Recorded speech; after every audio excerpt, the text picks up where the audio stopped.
Welcome to the Call Guys podcast, co-hosted by Kevin Hopp and Ronen. This podcast is all about sales development and the art and science of building high-performing outbound sales teams. Tune in weekly to hear live cold calls and also to hear Kevin and Ronen interview some of the top names in sales development. Let's dive right into this week's episode and see what we can learn. This episode is brought to you by Connect and Sell, your live conversation weapon. Teams that use Connect and Sell average 5 to 10 times more live conversations every day with their prospects. As a cold calling consultant, I've used every platform out there, and simply put, Connect and Sell is the Cadillac of the sales acceleration space. If you haven't tried it out, your team can try it for free by clicking the link in the show notes below. Here we are. We are live, everybody. How we doing? That was hype. I love that intro. Gets me going every time. Yeah, How fast is we get on the show today? Who, this handsome brown man from England? From This is Brit sounding from the UK. Shane, welcome to the show. Thank you for having me. Welcome. Well, I'm happy to be back, Kevin, and partnering with Ronen on this particular episode. So we're probably going to see who's the best cold caller right now, right? Yeah, it's going to be a bit of a competition because you call yourself the best caller on the planet. We all know that I'm the best caller. I am. No. We're going to have to find out here by making some live dials. First off, I want to give a quick shout out to this show's sponsor, Connect and Sell. If you guys haven't tried Connect and Sell, you really need to. It's not a tool, it's a weapon. Connect and Sell is your live conversation weapon, allowing you to have instant live conversations with prospects in your target market in a very, very easy fashion. I'm going to be sharing my screen a little bit today at some points throughout the show to show you how easy Connect and Sell is to use. We're going to be using it to have a lot of live conversations in a short period of time. But hey, Shane, why don't you tell the audience who you are, your background, what you do, and who you're going to be calling today? My name is Shane. A few people on the network will probably know who I am. I have become an investor and an advisor to private equity firms who are looking to scale their businesses from pretty much 500,000 to $1 million at a starting point. I've sold 2 businesses. One of them is an outbound selling appointments, and then another one for private dining. And now I'm working with a compliance company out of Europe, helping scale their team from 5 to 60 people. And hopefully they will be acquired in the next few years. So that's me. Exciting times. Man, that's exciting indeed. Connect and Sell is federally compliant. And because of that, if we call into a state where 2-party consent is necessary for a call recording, you won't hear those calls. So that's good to know. It's good to know. We're all following the rules today. All right. With no further ado, I'm going to go ahead and hit go on my side. I'm going to be calling founders today. I'm going to be pitching what we do here at the Call Guys, which is outbound sales process, structure, and strategy, advisory, consulting. I got a bit of a script here. Shane, who are you calling today? I'm going to be calling retail and corporate banks for one of my clients. Hi there, Kevin. Kevin? Looks like Hi, I'm trying to speak to Kevin. I was attempting to call Crown Bank. Have I hit the wrong number? Yeah, so I'm trying to speak to Kevin. Can you put me through to him? He's the CEO and director. Thank you. Tell him it's Shane. He knows who I am. he knows who I am. Well, look, I've got a few numbers for him. I've got his cell phone. I sent him a text message, so he said pop over a call. So here I am.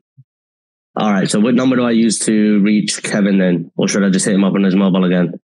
Okie doke. All right then. All right, cool. No problem. Thank you very much. And I'll catch you in a bit. All right. Bye-bye. All righty. All right. There we go. Shane got blocked. She said it's a branch. So clearly it's the wrong number. Office line. Hello, Angie. Okay, I'm trying to reach Angie from.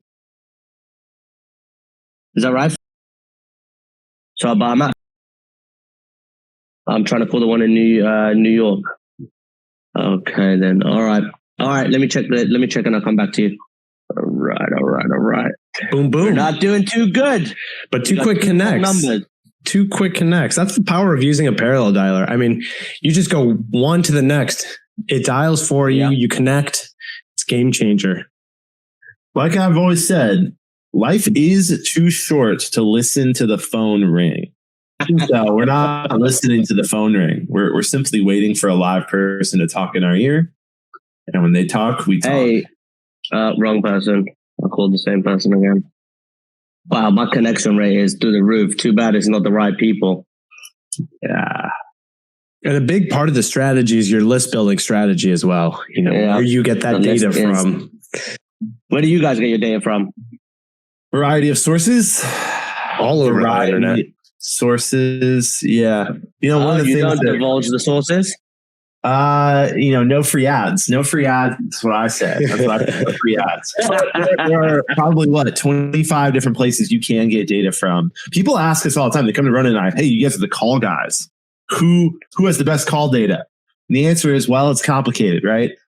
There is no one vendor. Despite what every vendor will say, there is no one vendor that does great for everybody. So that's true. It is a complicated thing. And it's funny that a lot of the executives that we talk with, Ronen and I talk with, they do want that magic bullet. They want one vendor that can do it all. Just doesn't really exist in my experience. You know, for certain segments, industries, there are databases where you're like, dude, this is all you need. They got everything. They got 5 million cell phones for your target market. But across the whole scope is very difficult. Hey, Glennis, Sam, you're speaking to Shane. Look, I'm sorry I'm an interruption. It is a cold call. So do you want to hang up the phone or do you have a moment to chat? You're speaking to Shane. I'm the CEO of a company called Project X in London. Okay. I wanted to speak to you about your outbound strategy and potentially increasing your pipeline over the next 3 to 6 months. I wanted to see if that's a conversation worth having if we can find the time to speak. David. Awesome. Quick one. I've come through to your line. I just want to make sure that I don't disturb you if this isn't your line. So I was trying to reach Glennis. I was told to speak to him, but I'm speaking to you, and your name is Sam. Look, I'm going to connect with you on LinkedIn. You sound like a nice dude. So do you have a last name? Sorry? And are you the president of the company? Just one of the regional managers. Those are kind of important people, kind of a big deal at a company like yours.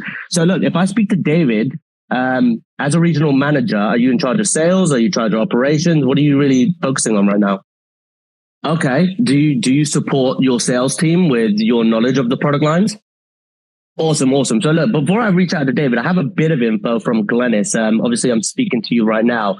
When you look at the product lines, and if you saw an opportunity to increase the amount of customers you could attain in a year, what suggestion would you give to the sales team if you were heading up the organization? Just like if you were shooting from the gut, what would you say? What would your suggestion be on increasing annual sales? Well, look, I'm trying to help. So look, I'll jump in real quick. Sorry to interrupt you and chime in there. I help companies scale. I help them scale 2, 3, 4, 5x. Some companies I've worked with are NASDAQ companies, NASDAQ listed companies, NYSE listed companies. And right now, you can probably hear from the tone of my voice, I work in London and I help FTSE 250 companies. So if increasing annual sales, look, everybody's going to have an opinion. David will have an opinion as the CEO. He's going to want to do 101 things. You as a regional product line manager, you're in the weeds of things and you understand what's happening. What would your suggestion be? Like, that's what I'm looking for. Just a gut feeling. Would you approach more people in Europe? Would you approach more people in APAC? Would you approach more people in North America or even South America? If you had one suggestion to change everything, what would you do? And if you were to expand the team, what would be the perfect size of the team you'd expand it to? 100 or 1,000? So maybe like 20? Awesome. No, look, it's cool. Look, Sam, like I said, I really value the people within these organizations because your opinion and your view of how everything looks, it really does matter. David is going to see a 30,000 foot view. you're going to see maybe a 10,000 foot view, but you also see David and what he's doing from the top line. But look, Sam, I'm going to connect with you on LinkedIn. You're speaking to Shane Mahi. Connect with me on LinkedIn. And then if I do have an opportunity to speak to David, I could probably fill you in with some information about what we can do to maybe increase sales in your division. And if you could become the hero for the next 2 years, I'm sure we'll have a nice chat when I visit America next year. No doubt. Speak to you soon. Bye. Wow. So now I know that they want an opportunity to increase annual sales. The focus is on a number of specific areas. They want to reach more people. They want to expand the team to 20 or 30. I'm going to speak to David, who's the CEO, and I'm going to wow him. I love it. So what's your move from here? So you're going to reach out directly to David, or you're going to go collect more info? I'll say I know there's a number of things floating around the organization, around expansion, and let's have a chat. I think I have some good ideas to help you grow. That's a great move. Yeah, you do like a reconnaissance mission on a call or two, collect some info, use that to position it as, look, I've already done my research. I talked to this person and that person in your organization. Here's what I know. This is exactly what I do. Would it be crazy if we explored how we could work together? Absolutely. I love it. Every conversation is an opportunity, but like I said, the one thing that helps me stand out from the rest is my authority and my voice. My tonality is another thing, but anybody who is actually watching this, you will always start off in cold calling, looking up to people and kind of asking them for that time. And I was thinking when I was, my third or fourth year of sales, I said, you know what? I'm going to look down on these prospects and these executives like I'm above them. With the call guys, Peter, how are you? It worked. Nice. Kevin's got one. Hey, Peter, I know I'm calling you a bit out of the blue here. Did I catch you with a minute to have a quick cold conversation, or are you heads down on something else? I could hear some background noise. Yeah. Capable health. Oh, right on. Do you have a new venture? What was that? Oh, okay. Right on. Are you, by chance nowadays, you working in a B2B tech startup? Oh, taking some time off. Fantastic. All right, Peter, we'll have a great rest of your day. Cheers. Look, I like how you still got into it. You always want to check. They might be in a similar role at a similar company. Yeah. Nothing? No dice? Yeah, what were we saying about data? So Peter, so the risk of calling startups, right? One of the things that Ronen and I do is advise very early stage startups on outbound sales structure and strategy. So if you call an early stage startup, this guy said he closed his startup. No longer a startup. Once again, something that happened recently, very recent. So this is, Yeah, the last time I was dialing, I got a large number of people who were no longer working at the company. Which makes sense. Calling tech companies, tech going through layoffs. It's a bloodbath out there for some folks in Silicon Valley. So if that happens, just, empathize with the person. What's next? And there's nothing there. You move on. Yeah, you should tell them you have the wrong leadership and you weren't supposed to be CEO. You suck. And you should contact Shane. and then Shane. All guys, how you doing today? Oh, got another one. Hey, Gabriella, this is Kevin. I'm actually the co-founder of a business called The Call Guides. I know I'm calling you out of the blue here. I apologize. Did I catch you with a minute to chat, or are you it's down something? Sounds good. Okay. This is another one where she said she no longer has a business. But all right. So, and then if you look at LinkedIn, I'm looking at her LinkedIn, it's the CEO of the business. You can only do so much. If LinkedIn's not up to date, if the data source that you get the data from isn't up to date, what do they say? It's there's like 50% drop off in your data after how many months? Like 6 months? There's some crazy statistic like that. It turns over so fast. And now currently with the climate, it's turning over faster.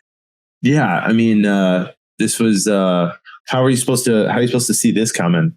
Because even if you take the time to do a little diligence, like still says she's involved with the business on LinkedIn and stuff like that. So bummer, onward and upward, but this list is hitting. Hopefully we get another one.